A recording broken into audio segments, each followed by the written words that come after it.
MLC గారు ఎన్నో హోదాల్లో ఈ రాష్ట్రంలో మంచి పరిపాలనకి సలహాలు ఇచ్చినటువంటి పెద్ద వ్యక్తి మన రామచంద్ర గారిని 2 నిమిషాలు మాట్లాడినా కోరుతా ఉన్నాను. మాజీ ముఖ్యమంత్రి వర్యులు చంద్రబాబు నాయుడు గారు, అచ్చెన్నాయుడు గారు, స్టేజ్ పైన ఉన్నటువంటి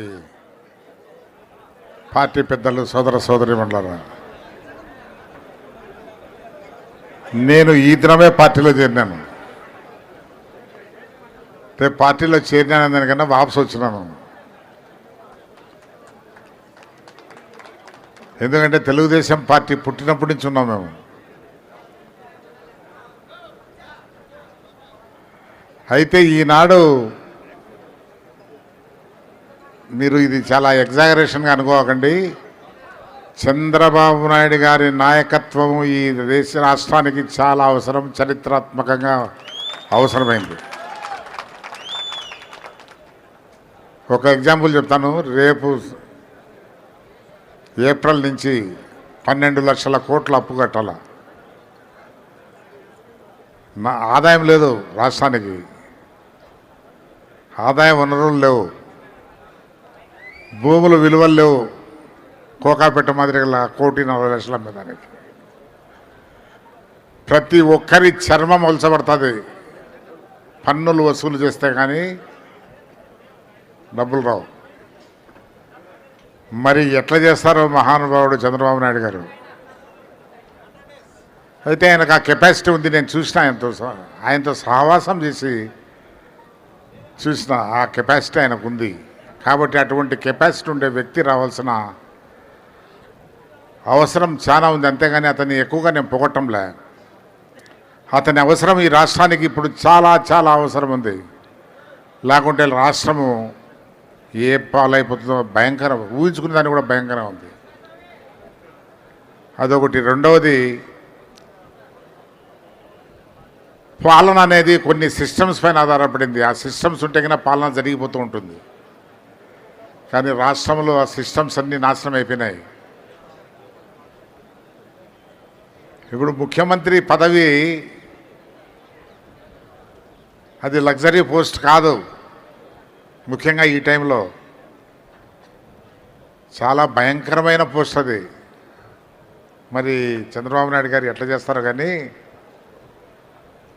ఈ సిస్టమ్స్ అంతా రెస్టోర్ చేసి మళ్ళా మీకు అనుగుణంగా పరిపాలన ఇవ్వాలంటే ఒక పక్క నిధులు సేకరించాలా, ఒక పక్క ఈ అరాచక పాలన పక్కకు పెట్టేయాలా.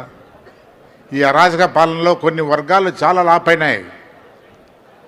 వాళ్ళంతా మళ్ళా విజృంభిస్తారు. అది కూడా కొంత కంట్రోల్లో పెట్టుకోవాలా. చాలా కంట్రోల్ చేసుకోవాల్సిన అవసరం ఉంది. అందువల్ల ఆయన నాయకత్వం చాలా అవసరం ఉంది. కాబట్టి ప్రజలకు వేరే మార్గం లేదు. నేను చెప్తున్నా, ఈ దినం ప్రజలకు వేరే మార్గం లేదు. చేసి తీరాల్సిందే చంద్రబాబు నాయుడు గారిని. రాష్ట్ర ప్రయోజనాలను దృష్టిలో పెట్టుకునేవాడు ఎవడైనా కూడా. కాబట్టి తప్పకుండా ఆ దశలో మనం పోదాం, మనమందరం కష్టపడదాం. అదే ఆలోచనతో నేను కూడా వచ్చా. ఇంకా రాష్ట్రము చెడిపోతుంది తప్ప ఇంకా బాగుపడదనే డెసిషన్కి వచ్చేసి మేము రావటం జరిగింది. కాబట్టి నేను మరీ చెప్పుకుంటున్నా, విన్నవించుకుంటున్నా, ప్రాధాయపడుతున్నా. ఇది చాలా జటిలమైన సమస్యలు ఉన్నాయి. చాలా క్రూషియల్ టైం ఇది రాష్ట్రంలో. ఈ దినం మనం పొరపాటు చేస్తే ఇంకా ఈ రాష్ట్రానికి వేరే మార్గం లేదు.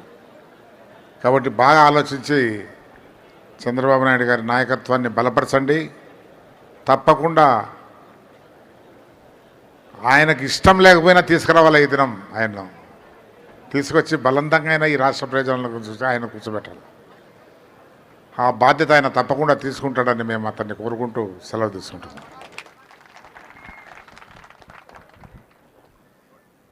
Thank you sir. ఒక వెల్త్ క్రియేటర్, ఒక విజనరీ ఎంత అవసరమో చాలా చక్కగా చెప్పారు. Thank you.